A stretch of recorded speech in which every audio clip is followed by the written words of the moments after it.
Deixa eu te perguntar uma coisa. Você gostaria de viver de YouTube? Fazer seu próprio horário, trabalhar de onde você quiser e principalmente gerar muita receita? Pois é, hoje é a sua chance. Então nós temos que levar em consideração o que está escrito ali em Gênesis, na Bíblia. Por que que a gente tem que levar em consideração? Na verdade é muito simples, Vilela. Quando você lê Gênesis e você faz uma interpretação do texto ali, que é literal, ao contrário de muitas pessoas que simplesmente batem o martelo e falam que aquilo é uma metáfora, não é. Aquilo ali é uma narrativa construtiva, exatamente falando como que o Criador fez o mundo, por que que ele fez e para quem ele fez. Qual que era o significado da criação. Mas tem uma discussão, né? Se dias são Sim. dias ou são eras, né? Não, Cada dia de criação, na verdade, não é um dia, são eras. Eu Muito tempo. Mas Sim. tem essa discussão. O Mas você pessoal- acredita que é um dia mesmo. Eu acredito que foi exatamente como está lá na Bíblia. No dia primeiro, o Criador foi lá, criou. Viu que a terra era sem forma e vazia, e a escuridão pairava sobre a terra. No dia primeiro ele foi lá, criou luz, disse haja luz e houve luz, separou luz e trevas. Depois, se não me engano, no quarto dia, ele trouxe os dois grandes luminares, o maior para governar o dia, que é o sol, o menor para governar a noite, que é a lua, e assim por diante.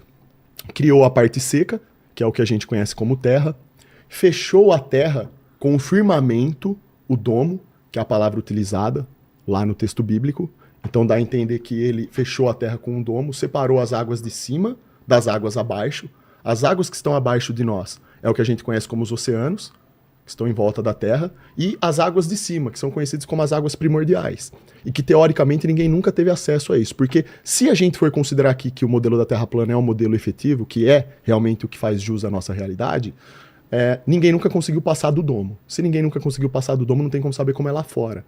O universo que a gente conhece como universo bíblico é o universo observável. São as estrelas e os planetas que compõem o firmamento.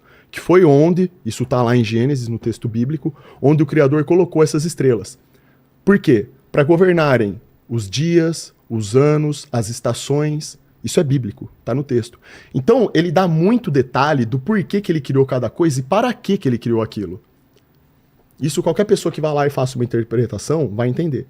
O que não faz nenhum sentido é você falar que a Terra é uma bola molhada. Essa foto está errada. Essa imagem está errada. Mostra a imagem que você colocou e depois O que não faz sentido é você ler Gênesis e interpretá-lo do ponto de vista que tudo que está sendo dito ali faz jus a uma bola que está girando em torno do seu próprio eixo no espaço, inclinada, com água grudada nela, vagando numa velocidade absurda, rumo ao universo afora, passando aí de galáxias e galáxias. Esse é o modelo heliocêntrico. Então a gente está em movimento. Enquanto a gente está conversando aqui, a gente está vagando pelo universo aí afora, certo? E você não acredita que seja assim?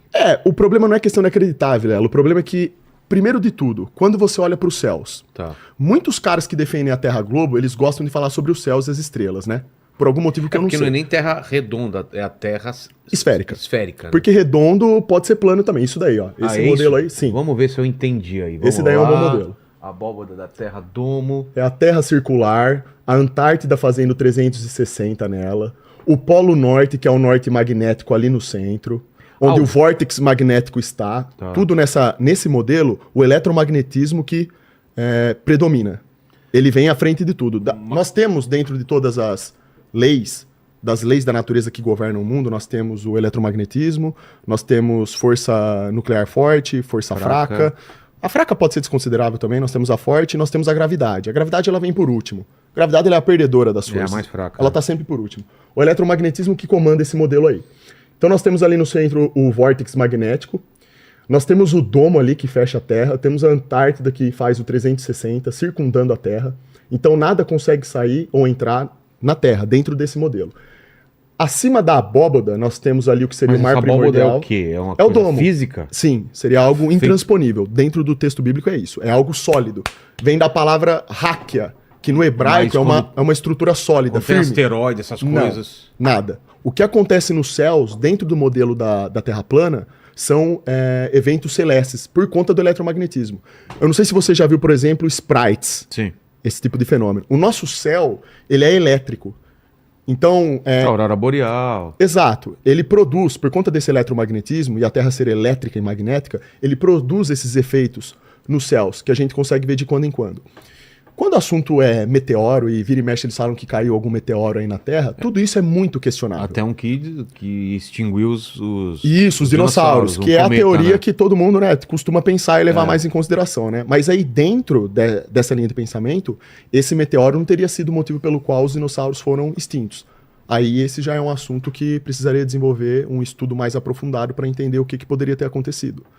Mas dentro do modelo da Terra plana, como nada entra e sai da Terra, a questão do meteoro não entra em linha de conta ali. Não seria entrada em linha de conta.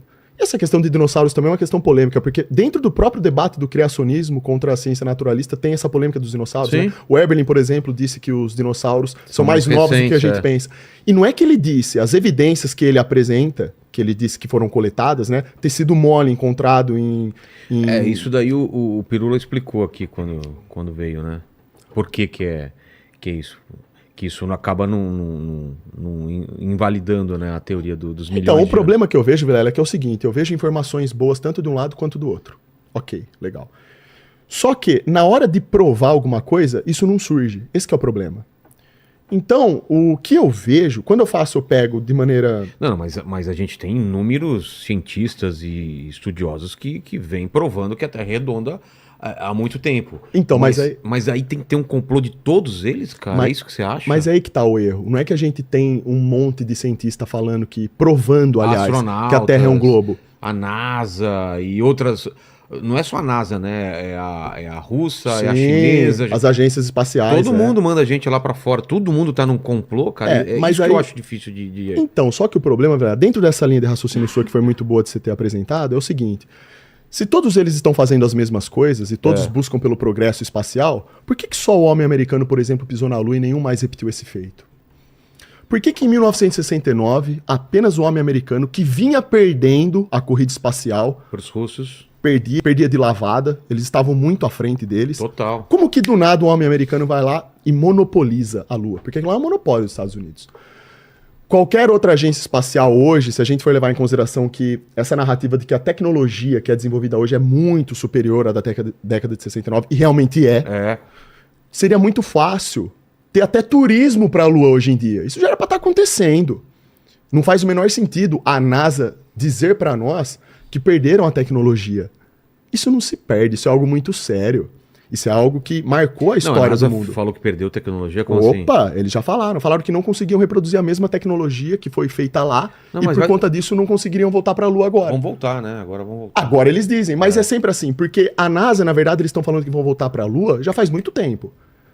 2010 falaram que ia voltar, em 2020 falaram que ia voltar, agora estão falando em 2025 vão para Marte. Então eles vão procrastinando e vão sempre falando, a gente vai voltar. Mas quando a gente acompanha um mero lançamento de foguete, por exemplo, a gente vê os N problemas que acontecem diante disso e o foguete, ele consegue subir ali numa faixa de pouco mais de 100 km de altitude. Quando o foguete consegue subir muito, já é muito, é considerado muito para ele. Quando a gente observa o cenário de lançamentos de foguete, a gente percebe que tem N problemas envolvidos ali e que não permitem que o ser humano vá para muito longe quando o assunto é lá em cima. E isso, parando para pensar de maneira lógica, faz sentido por quê? Se mais de 90% dos oceanos que estão aqui na Terra, que são perfeitamente acessíveis ao homem, não foram explorados e ninguém conhece, por que diabos o ser humano tem tanto domínio sobre o espaço, que é um ambiente infinitamente mais hostil do que o próprio oceano? Por conta de toda a radiação que existe. Nós temos o cinturão de Van Allen, por exemplo. Agora, olha como que a coisa fica interessante. O cinturão de Van Allen, ele fica mais ou menos a partir de 150 quilômetros de altitude. Existe esse cinturão, eu não tenho certeza se é 150 quilômetros de altitude, é uma distância bem alta em altitude. Mas existe o cinturão e é uma radiação muito poderosa. Essa radiação, ela corrói chumbo, qualquer tipo de material muito forte, né, que tem na roupa dos astronautas, que eles dizem que tem, né? Ele consegue adentrar nisso e afetar suas células. Aquilo ali, ele destrói o seu corpo, tem a capacidade de destruir mesmo. Quando os astronautas foram questionados durante uma entrevista que eles estavam dando por um jornalista que questionava eles constantemente sobre a ida à Lua, porque o jornalista, ele dizia que tinha fontes, ele tinha imagens para provar que a ida à Lua havia sido uma farsa, que dava para ver que aquilo foi gravado num estúdio, né? E esse mesmo jornalista, ele fez uma coisa interessante, ele foi na casa de cada astronauta que supostamente foi à Lua, ele foi com uma Bíblia. E ele pediu para esses caras colocarem a mão sobre a Bíblia e jurarem perante a palavra do Criador que eles haviam pisado na Lua e caminhado lá. E aí? Nenhum fez. Para! O último astronauta... Para! Eu tenho como mostrar isso. Canal do Inteligentista, pra quem quiser ver, os astronautas fugindo Sério? da Bíblia. É sério, é vergonhoso. Sabe o que que é aquilo? Sabe aquele vídeo lá do... Como que chama aquela mulher que fugiu da jornalista? Ela, senhora. É aquilo. É vergonhoso. Na hora de jurar, os caras não colocaram a mão. Teve astronauta que agrediu ele. E que ameaçou ele de morte. Tá lá gravado isso.